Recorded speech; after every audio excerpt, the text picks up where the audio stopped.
Well, joining me now is former Labor MP Michael Danby. Michael, thank you so much for joining me to talk, of course, about the attacks today and the subsequent response. I just want to remind our viewers, though, this is what the Prime Minister said today. Have a listen. Anti-Semitism is something that has been around for a long period of time, of course. But anti-Semitism has been on the rise. We call it out wherever we see it. Michael, where do you even start with this? It hasn't just popped out of nowhere. It's been going on since October 7. What do you make of this response today? Empty rhetoric, hot air. A real Labor leader like Bob Hawke in the past, or Kim Beazley or Julia Gillard, would have been standing on the steps of a burnt-out religious place of worship in Australia, an insult to all Australians, not just Jewish Australians, and calling, listening to his Jewish envoy, who he appointed, Jill Siegel, and calling a royal commission into anti-Semitism, forcing the federal and state police to do their job. They should be arresting and disrupting these people who are stacking MPs' offices, who are filling people now at synagogue full of fear. How is it possible that in Australia people were locked in a synagogue in Sydney and the coppers are on the other side of the road? They should have moved them on.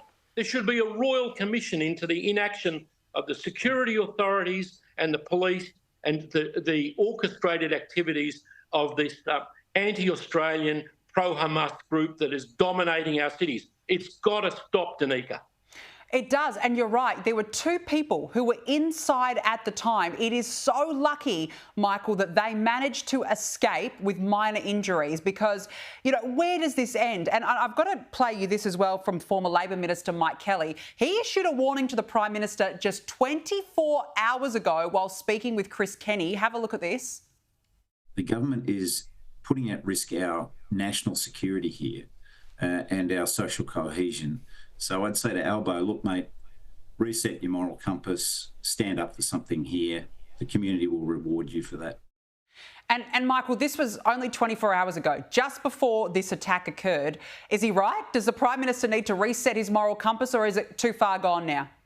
Well, as the great columnist and editor Paul Kelly says, Albo's all tactics and no strategy. You know, make comments about anti-Semitism every time another terrible incident happens.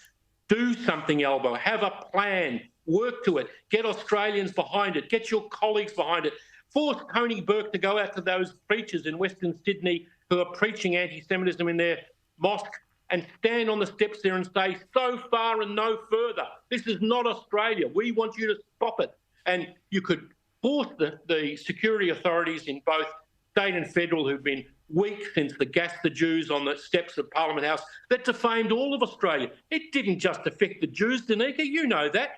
People, this is the lead story about Australia all over the world in these kinds of incidents. And it really does make Australia look terrible. We're not a country like that. And the people who are upset about this are not just the small Australian Jewish community, but all tolerant Australians who love our multicultural Australia that is big and generous and tolerant. This is not good enough. We want the security authorities to draw a line in the sand and arrest and disrupt these activities. I mean, these two who did this, clad in balaclavas, going into a synagogue where there are people studying and spreading accelerant around and burning it, they have to be full-bore fanatics. What are they going to do next? Maybe they'll burn down Albo's office. Maybe they'll kill someone. Come on, Albo, you've got to get off your game. And as for Penny Wong, you've got to stop playing student politics with foreign affairs. You cannot say that, you know, we're voting for these pro-Palestinian resolutions at the very time when the Israelis have done a ceasefire with Hezbollah, when there's a possibility that finally there may be a ceasefire in Gaza and some of the hostages released. How about Penny Wong? You stood up on behalf of those two children, those babies being held in those airless, depraved tunnels with those Hamas madmen, and demanded at the United Nations that they be got out.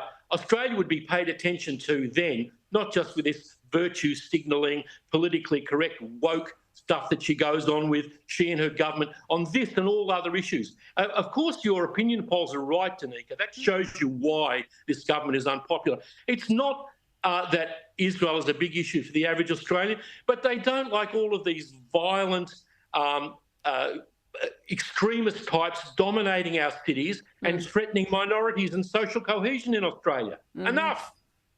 You know, Michael Danby, you've put it perfectly, and your anger is justified and I'm sure felt by so many within the Jewish community this evening. And we also saw it at that press conference today when a man said to Jacinta Allen, he said, have you lost control? So, look, it is gone beyond the point now. Michael Danby, really good to have you on. Thank you so much for joining us on the show.